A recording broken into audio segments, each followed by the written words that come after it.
আমাদের অনেকের এই মানসিকতা আছে, অন্যের প্রাইভেট বিষয় নিয়ে কখনো আপনি নাক গলাতে পারবেন না, কারো প্রাইভেসিতে আপনি ইন্টারফেয়ার করবেন না, কারো প্রাইভেট স্পেসে আপনি ইন্টারফেয়ার করবেন না। এটা খুব বাজে একটা স্বভাব, এটা ইসলাম হারাম করে দিয়েছে।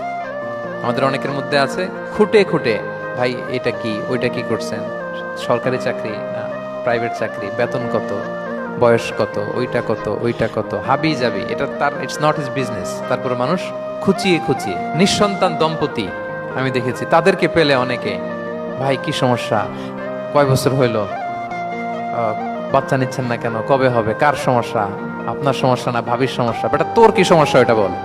একজন নিঃসন্তান দম্পতি তারা কি স্ট্রাগলের মধ্য দিয়ে যায় আপনি জানেন? এটা তার জন্য পরীক্ষা। ওই পরীক্ষার মধ্যে আপনি খুঁচিয়ে খুঁচিয়ে, মানে সে kind of his a gynaecologist, treatment দিচ্ছে, ভাই কি হয়েছে, এইটা ওইটা, তাদেরকে বিব্রত করে একটা পরিস্থিতিতে ফেলা, এম্বারাসিং একটা সিচুয়েশনে ফেলা, এটা হারাম। এই ম্যানারগুলো ইসলাম আমাদেরকে ধরে ধরে শেখায় যে এটা তোমার বিজনেস না, তুমি খুঁচিয়ে খুঁচিয়ে মানুষের ব্যক্তিগত বিষয় যেটাতে সে বিব্রত বোধ করে, এগুলো তুমি জিজ্ঞেস করতে পারো না।